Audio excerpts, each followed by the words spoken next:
ماشاء اللہ لا حول ولا قوة الا باللہ العلی العظیم اعوذ باللہ من الشیطان الرجیم بسم اللہ الرحمن الرحیم الصلاة والسلام علی سید الانبیاء والمرسلین ابی القاسم محمد اللہم صل علی محمد وآل محمد ثم الصلاة والسلام علی آلہ الذین اذهب اللہ عنہم الرجس وطہرہم تطہیرا اللہم صل علی محمد وآل محمد۔ اس کتاب عقائد امامیہ کی آخری بحث، آخری فصل جو ہے وہ بعث و معاد کے بارے میں ہے۔ قیامت کے موضوع پر یہ بحث ہے اور اس کا آخری چیپٹر جو ہے وہ معاد جسمانی میں ہے، اور اس کا آخری درس جو ہے آج ہم پڑھنے جا رہے ہیں کہ صاحب کتاب یہ فرمانا چاہتے ہیں کہ معاد جسمانی کے بارے میں جو تفصیلات فلاسفہ نے ذکر کی ہیں ان کے پیچھے دوڑنے کی ضرورت نہیں ہے، ان کے پیچھے پڑھنے کی ضرورت نہیں ہے، ورنہ سوائے ہلاکت میں پڑھنے کے اور مشقت میں پڑھنے کے کچھ بھی حاصل نہیں ہوگا۔ اور کہا کہ اور صاحب کتاب فرماتے ہیں کہ ہم نے دیکھا ہے کہ کتابیں بھری پڑی ہیں، لائبریریاں بھری پڑی ہیں معاد جسمانی کی تفصیلی گفتگو میں، صحیح کہ وہ معاد جسمانی ارواح کو ہوگی یا اجساد کو ہوگی، یا پھر جو ہے نا وہ آیا جنت اور جہنم روحانی ہے یا جنت اور جہنم جسمانی ہے، ٹھیک ہے نا۔ پھر یہ میزان جو ہے جو قرآن نے ذکر کیا ہے، روایات میں ذکر ہوا ہے، وہ مانوی ہے میزان یا وہ میزان جو ہے وہ مادی ہے، جس طرح کہ اس کے دو پلڑے ہوا کرتے ہیں۔ کہتے ہیں کہ اس طرح کی ابحاث جو ہے اس میں تفصیل میں پڑھنے کی ضرورت نہیں ہے، وہ جو کتب بڑی پڑی ہے بغیر فائدہ کے ان کا کوئی فائدہ نہیں ہے۔ ہم مکلف ہیں اس بات کے اعتقاد رکھنے پر کہ ایک جنت ہے، ایک جہنم ہے، ایک دن ایسا آنا ہے جب سب کو اٹھایا جائے گا، ان کے جو ہے وہ بدنوں کے ساتھ اٹھایا جائے گا، پھر ان سے جو ہے وہ حساب لیا جائے گا، اور پھر جو نیک لوگ ہوں گے انہیں جنت میں روانہ کر دیا جائے گا، اور جو بدکار ہوں گے، بد عقیدہ ہوں گے، ان کا ٹھکانہ جہنم ہوگا۔ فرماتے ہیں کہ اتنا عقیدہ رکھنا معاد جسمانی میں بعث والمعاد کی بحث میں کافی ہے۔ فرماتے ہیں نعم ان تلک العقیدۃ فی البعث والمعاد علی بساطتها التي هي التي جاء بها الدین الاسلامی۔ فرماتے ہیں بعث اور معاد میں اتنا ہی عقیدہ رکھنا ہے کہ جو عقیدہ اپنی بساطت کے ساتھ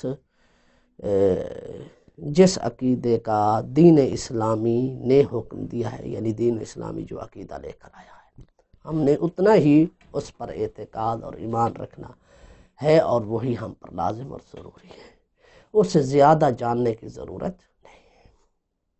فَإِذَا أَرَادَ الْإِنسَانَ أَن يَتَجَاوَزَهَا إِلَىٰ تَفْصِيلِهَا بِأَكْثَرَ مِمَّا جَاءَ فِي الْقُرْآنِ، پس جب انسان ارادہ کرے اس بات کا کہ وہ ان تفصیلات میں جائے، معاد کی، معاد جسمانی کی ان تفصیلات میں جائے کہ جس کو قرآن کریم نے بھی ذکر نہیں کیا، بلکہ اس سے بڑھ کر فلاسفہ کی جو ہے گفتگو ہے اس میں لے یقنا نفسہ، تاکہ وہ اپنے نفس کو، اپنے آپ کو قانع کر سکے، دفعا لشبہت، دفعا لشبہ یعنی شبہ سے بچتے ہوئے، فَإِنَّهُ الَّتِي سے لے کر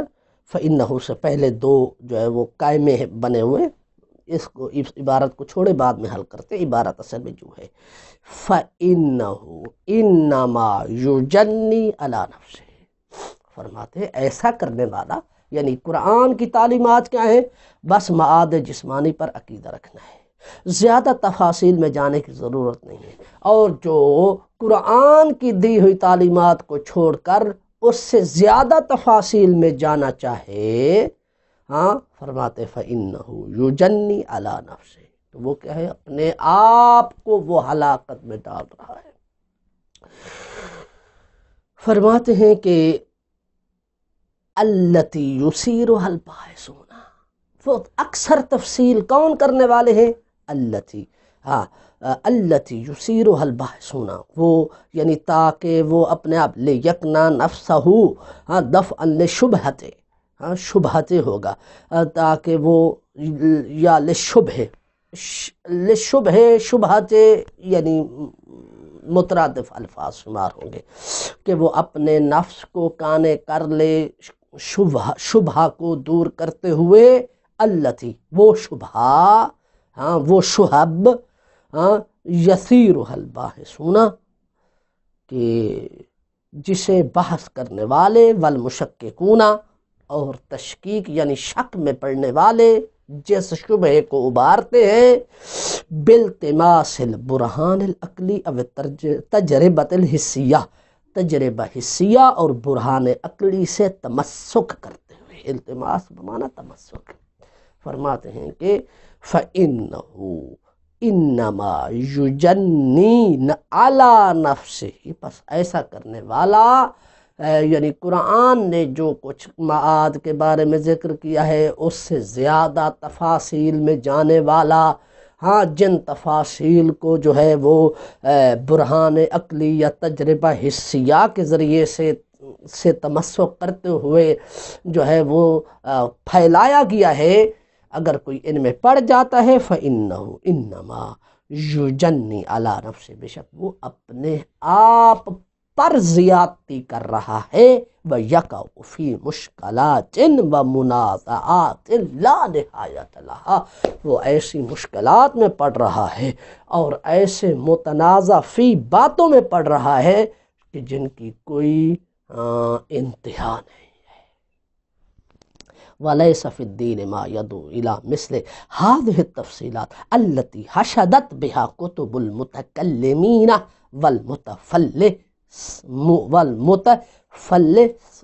والمتفلسفین۔ فرماتے ہیں کہ قرآن دین میں یعنی دین خداوندی میں ایسی کوئی بات نہیں ہے کہ جو ہمیں اس قسم کی تفصیلات کی طرف جانے کی دعوت دے۔ وہ تفصیلات التی حشدت بہا کتب المتکلمین والمتفلسفین، کہ جن تفصیلات میں اہل کلام اور فلاسفہ کی کتب بھری پڑی ہے، ولا ضرورت دینیتاً، ہاں ولا ضرورت، ہاں ولا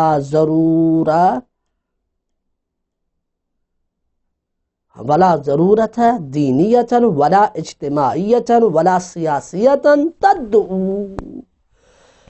اور نہ کوئی دینی ضرورت ہے، نہ کوئی سیاسی ضرورت ہے، اور نہ ہی اجتماعی ضرورت ہے کہ جو بلاتی ہے، جو انسان کو دعوت دیتی دے الی امثال ہاتیک المشاحنات، اس قسم کی باتوں میں پڑھنے کی، اس قسم کے ابحاث میں پڑھنے کی، المشاحنات کے جو ابحاث انسان کو حقیقت سے دور کرنے والی ہیں، والمقالات المشحونۃ بها الکتب عبثاً۔ فرماتے ہیں کہ کسی قسم کی کوئی نہ دینی ضرورت، نہ دینی، نہ اجتماعی، نہ سیاسی ضرورت، کسی بات کا بھی یعنی دینی، سیاسی، اجتماعی کوئی ضرورت بھی ایسی نہیں ہے کہ جو انسان کو اس بات کی طرف لے جائے کہ وہ ان مقالات میں غور و فکر کرے، ان مقالات کو پڑھے، ان مقالات کو جانے، المشہونت بہل کتب ابسن، کہ جن مقالات، جن مقالوں سے، جن کتابوں سے، جن کتابچوں سے، کتابیں، جن ابحاث سے کتب جو ہے فضول بھری پڑی ہیں، یعنی ابسن فضول قسم کی ایسے کتابیں بھری پڑی ہیں، یعنی اس بحث المعاد میں جو کچھ قرآن نے کہہ دیا اس پر ہی اکتفا کریں۔ فلاسفہ نے جو کچھ اپنی عقل کے اعتبار سے جو ہے اس میں جو تفاصیل وغیرہ دی ہیں، صاحب کتاب فرماتے ہیں اس میں جانے کی ضرورت نہیں ہے۔ والتی استنقدت کثیرا من جہود المجادلین و اوقاتہم تفکیر بلا فائدہ۔ صاحب کتاب فرماتے ہیں میری نظر میں تو اگر کسی نے جو ہے وہ کام کیا بھی ہے اس میدان میں کہ قرآن سے زیادہ جو ہے وہ اس نے معاد پر جو ہے وہ تفصیلات دینا شروع کی ہیں، فرماتے ہیں، اور مقالے لکھے ہیں، تو فرماتے ہیں مجادلین یعنی جھگڑا کرنے والوں نے اپنی پوری طاقت لگا دی ہے اور اپنا ٹائم اور اپنی فکر جو ہے لگائی ہے بلا فائدہ۔ صاحب کتاب فرماتے ہیں کہ ایسی فکر، ایسے اوقات اور اس قسم کے بحث میں پڑھنے کا کوئی فائدہ نہیں ہے۔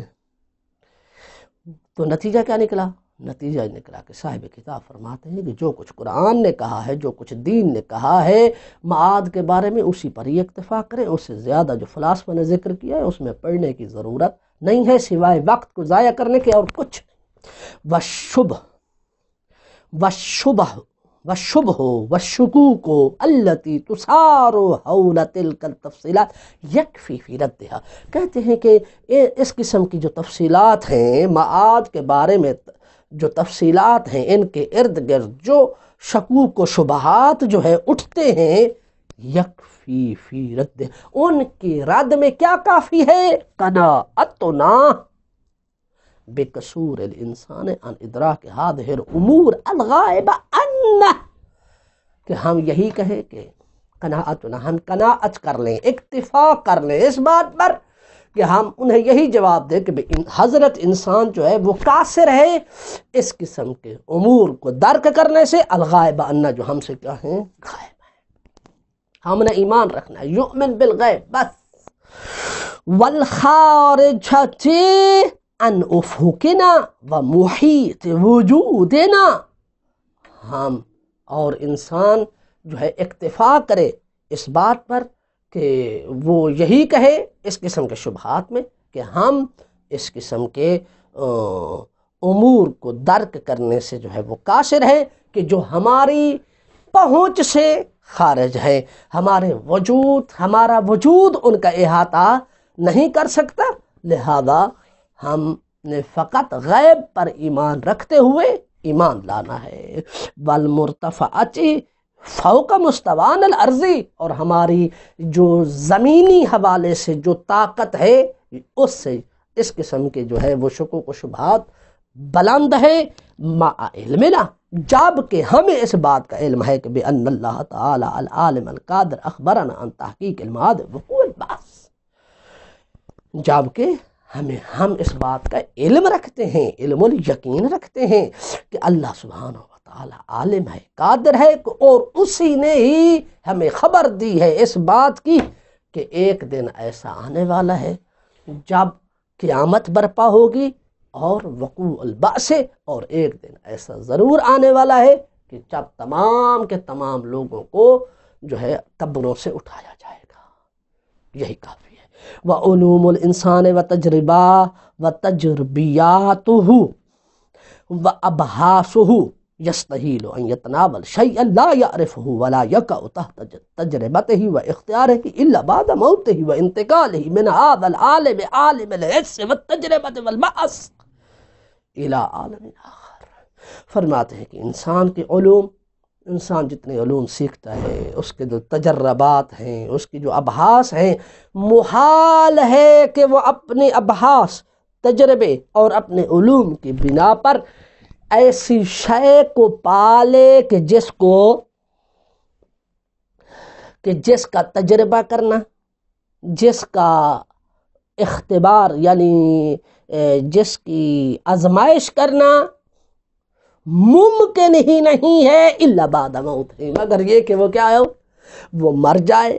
اور وہ اس عالم، جو عالم حس ہے، عالم تجربہ ہے، عالم بحث ہے، اس سے نکل کر وہ دوسرے عالم میں منتقل ہو جائے، پھر جا کر جو ہے وہ اس شے کو پا سکتا ہے۔ فَكَيْفَ يُنْتَظَرُ مِنْهُ أَنْ يَحْكُمْ بِاسْتِقْلَالِ تَفْكِيرِهِ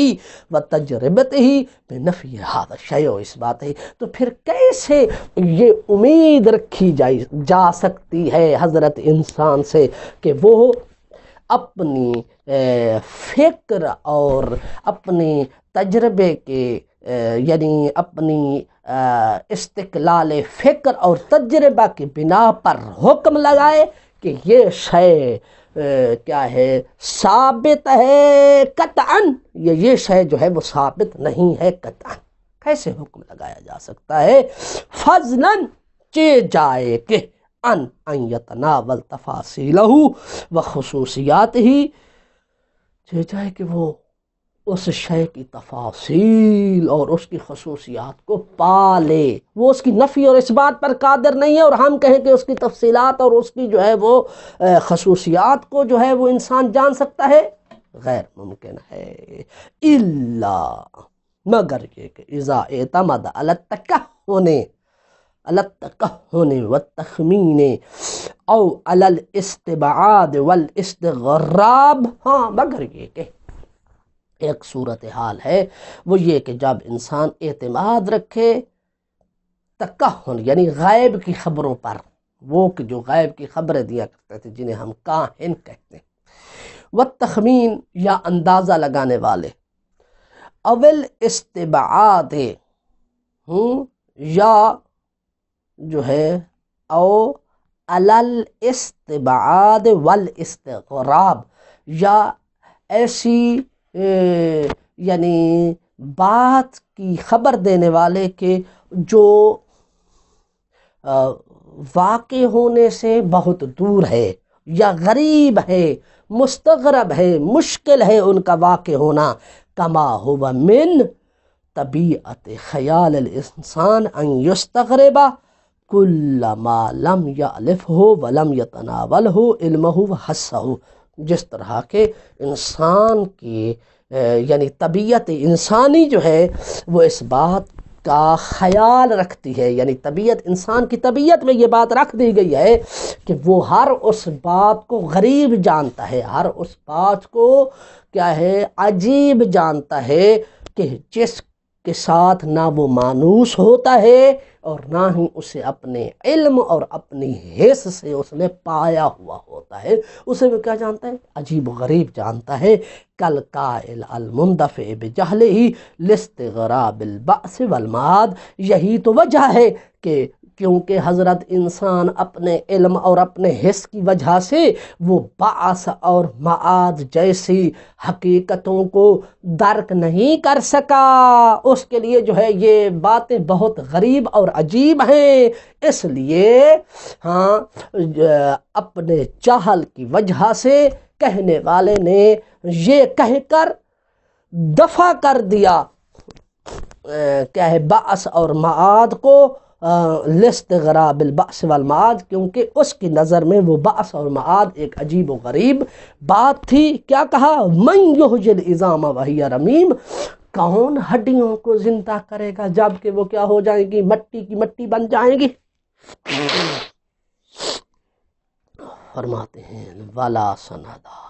لہذا الاستغراب الا انہ لم یرا میتا رمیما قد اعیدت لہ الحیات من جدید،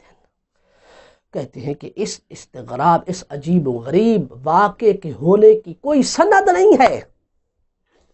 من یحیی العظام وہی رمیم، کوئی اس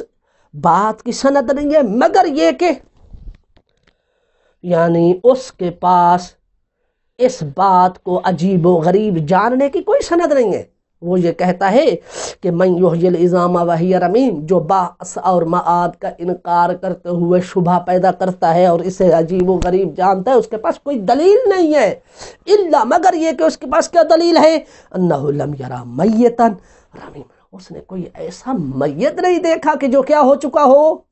بالکل گل سڑ کر مٹی کی مٹی بن گیا ہو، قد اعیدت لہ الحیات من جدید، اور اس کے سامنے اسی وہ جو مٹی کا مٹی بن چکا ہے پھر دوبارہ اس میں جو ہے نا وہ زندگی آ جائے، اس وجہ سے وہ ان بعث اور معاد جیسی ابحاث کو عجیب و غریب جانتا ہے۔ لیکنہ، مگر یہی حضرت انسان جو اس بعث اور معاد کو عجیب و غریب جان رہا ہے، ینسا ھذا المستغرب کیف خلقت ذاتہ لاول مرہ، یہ اس بعث اور معاد کو عجیب و غریب جاننے والا شخص بھول گیا ہے کہ کیسے اس کی ذات پہلی مرتبہ خلق ہوئی تھی۔ وَلَقَدْ كَانَ عَدَمًا وَلَقَدْ كَانَ عَدَمًا وَأَجْزَاءَ بَدَنِهِ رَمِيمًا وَأَجْزَاءُ بَدَنِهِ رَمِيمًا، کہتے ہیں کہ جب کہ خلق ہونے سے پہلے وہ عدم تھا، لا شے تھا، کوئی اس کے جز تک نہیں تھا۔ وَأَجْزَاءُ بَدَنِهِ رَمِيمًا تَأَلَّفَتْ مِنَ الْأَرْضِ وَمَا حَمَلَتْ وَمِنَ الْفَضَاءِ وَمَا حَوَى مِنْ هُنَا وَمِنْ هُنَا حَتَّى صَارَ بَشَرًا سَوِيًّا ذَا عَقْلٍ وَبَيَانٍ، اور فرماتے ہیں کہ اس کے بدن کے اجزاء، وَلَقَدْ كَانَ عَدَمًا، اس وقت وہ کیا تھا؟ عدم تھا، جبکہ وَأَجْزَاءُ بَدَنِهِ رَمِيمًا، جبکہ اب اس کے بدن کے اجزاء مٹی بن چکے ہیں۔ تَأَلَّفَتْ مِنَ الْأَرْضِ وَمَا حَمَلَتْ، اور وہ جو ہے کیا کہتے ہیں کہ اب دوسری مرتبہ جب اسے جو ہے وہ زندہ کیا جائے گا تو زمین اور جو کچھ زمین نے اپنے اوپر اٹھایا ہوا ہے اس سے جو ہے وہ دوبارہ اس کے اجزاء بنیں گے، وَمِنَ الْفِضَاءِ فضا سے بنیں گے، وَمَا حَوَى مِنْ هُنَا وَمِنْ هُنَا، اور اس کے جو اجزاء ادھر ادھر جو ہے وہ چلے گئے، ان سب کو اللہ کی ذات اکٹھا کر سکتی ہے۔ حتی صار بشرا سویا ذا عقل و بیان، یہاں تک کہ وہ اب بہترین بشر بن سکتا ہے،